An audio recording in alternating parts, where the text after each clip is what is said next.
Hola a todos, hoy les vamos a hablar sobre un interesante artículo titulado The First and Second Laws of Thermodynamics are Logically Equivalent by Richard Kaufman, que fue publicado en septiembre de 2022 por la revista The Physics Teachers. La base de datos que utilizamos fue Academic Search Complete IPSCO. En el contexto y base del estudio, es muy importante que primero podamos entender el contexto, ya que este artículo no presenta datos experimentales, gráficos o resultados medidos en un laboratorio, ya que es un laboratorio completamente teórico y lógico, que se publicó en una revista muy respetada en el campo educativo de la física, en el cual Kaufman explica que no usa experimentos, sino únicamente racionamientos. Basa sus análisis en enunciados formales, leyes físicas y bibliográficas, reconocidas como la de Szymanski y Dittmann, la de Sengel y Boles, y también algunas fuentes de la NASA. Así, puede demostrar que se puede llegar a conclusiones sólidas únicamente usando lógica pura. En el resumen del artículo podemos encontrar que este es un nuevo trabajo, ya que da un paso más y propone que estas leyes no son solo interdependientes, sino que son lógicamente equivalentes. Esto quiere decir que si la primera ley es verdadera, entonces la segunda también tendrá que serlo, y que si la segunda es válida, la primera también debe cumplirse. El autor enfatiza mucho que aunque estas leyes no son idénticas en su contenido, su validez es mutuamente ligada, lo cual significa que esta equivalencia, según Kaufman, no es solo una curiosidad lógica, es más una herramienta para entender mejor la física y también para que podamos entender mejor cómo se enseña la termodinámica. Este artículo como tal nos propone que las dos leyes fundamentales de la termodinámica, la primera que habla pues sobre la conservación de la energía y la segunda que establece la dirección del flujo del calor, no deben entenderse como reglas aisladas, sino más bien como conceptos lógicamente interdependientes. Kaufman nos plantea que una ley implica la otra en ambos sentidos. Esto no significa que digan lo mismo, sino que una no puede tener sentido sin la otra. El objetivo del autor es demostrar que la primera y la segunda ley de la termodinámica no solo son interdependientes, sino que también son lógicamente equivalentes. Es por esto que el autor nos plantea que estas leyes no son solo importantes por separado, sino que una depende completamente de la otra para tener sentido. Es decir, si nosotros creemos que la primera ley es verdadera, que la energía no se crea ni se destruye, solo se transforma, entonces necesitamos que exista la segunda ley para que el sistema pueda llegar a un equilibrio térmico. Y al revés, si asumimos que el calor siempre fluye de lo caliente a lo frío, como nos dice la segunda ley, también se necesita que se conserve la energía para que esto tenga sentido físico.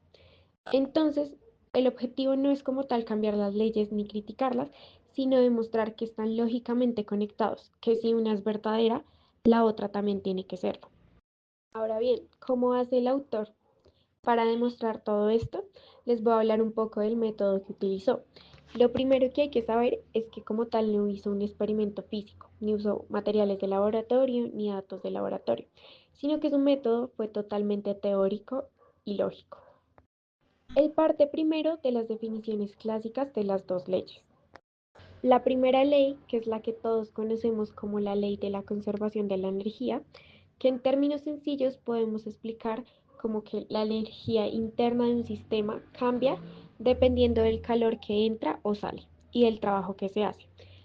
La ecuación típica que tenemos es delta U es igual a Q más W, donde U es la energía interna, Q es el calor y W es el trabajo.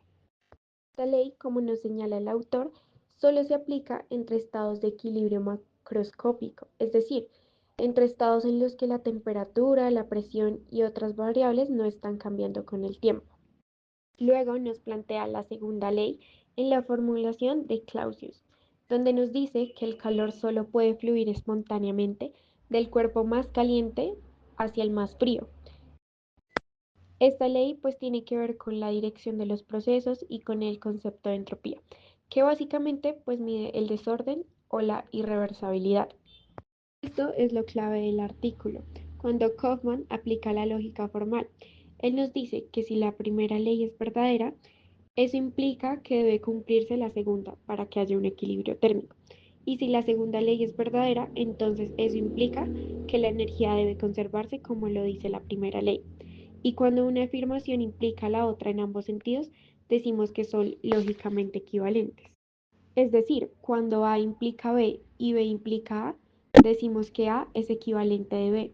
Es por esto que la primera y la segunda ley son lógicamente equivalentes. De ahí es cuando Kaufman estructura su racionamiento de la siguiente forma.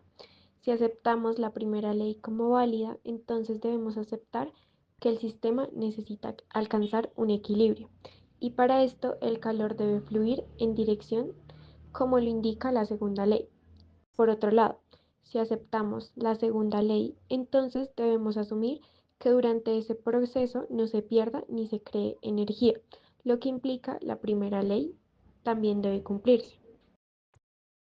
Podemos encontrar que en los resultados y análisis detallados, el autor llega a dos conclusiones fundamentales, donde la primera dice que la primera ley necesita de la segunda para que los estados inicial y final de un proceso estén en equilibrio.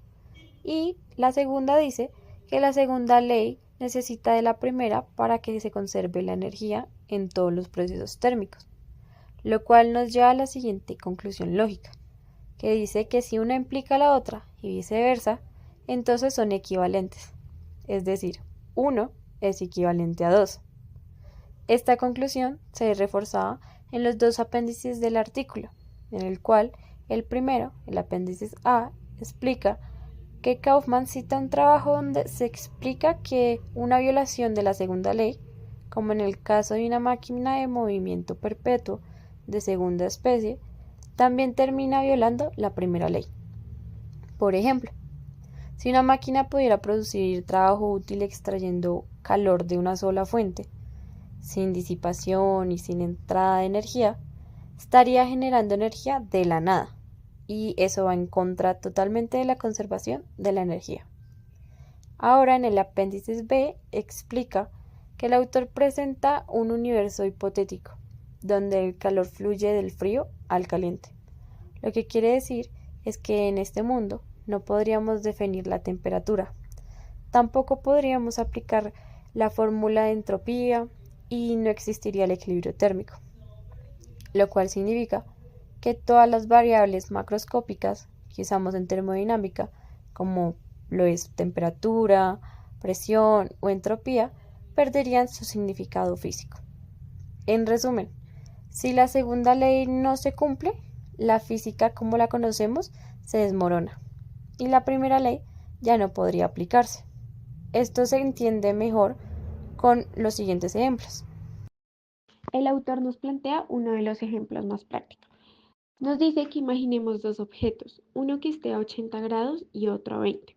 Cuando ponemos los dos en contacto, el calor va a fluir del más caliente al más frío, hasta que ambos lleguen a la misma temperatura. Es ahí cuando se logra el equilibrio térmico. Y gracias a eso es que podemos aplicar la primera ley y ver cómo la energía total se va a conservar. Pero ¿qué pasaría si el calor fluyera del objeto más frío al más caliente? En ese caso, el sistema no llegaría nunca a un equilibrio térmico, lo cual haría imposible definir una temperatura estable. Y si no podemos definir una temperatura estable, tampoco podemos definir una energía interna, ni aplicar la fórmula de la primera ley de la termodinámica. Por lo tanto, en ese escenario, la primera ley perdería su sentido físico. Y esa precisamente es la idea del autor. Sin la segunda ley de la termodinámica, la primera ley no se puede aplicar correctamente. En la aplicación educativa, Kaufman también propone una aplicación educativa concreta. Él afirma que en muchos cursos de física las leyes se presentan como conceptos independientes. Primero se ve la conservación de la energía, luego la entropía y el flujo de calor. pero rara vez se explica que estas leyes están conectadas de forma lógica y física. Esta separación puede causar que los estudiantes memoricen fórmulas sin entender realmente cómo se aplica en conjunto. El autor propone que, desde los cursos introductorios, se enseñen a los estudiantes que la termodinámica es un sistema estructurado y que estas leyes funcionan como un todo. Esta forma de enseñar no solo mejora la comprensión conceptual, sino que fortalece el pensamiento crítico, la capacidad de resolver problemas complejos y el entendimiento profundo del funcionamiento del universo. En las conclusiones, podemos resumirlas con dos conclusiones generales y una específica.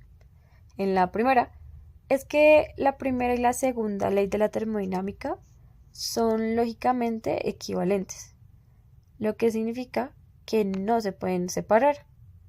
En la segunda, es que esta equivalencia mejora la forma en la que enseñamos y comprendemos tanto la física como la termodinámica.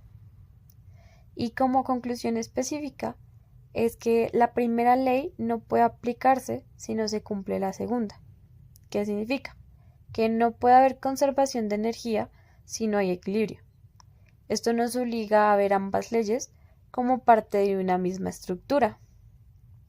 Para terminar, quiero dejarles una idea, que es que a veces en la ciencia no se necesita un experimento con aparatos sofisticados para descubrir algo profundo. A veces solo necesitamos pensar con lógica y hacer conexiones en lo que ya sabemos, lo cual en este artículo nos recuerda, ya que las grandes ideas pueden surgir de la reflexión y que la física no son solo fórmulas, sino también relaciones, estructuras y coherencia. Muchas gracias por su atención.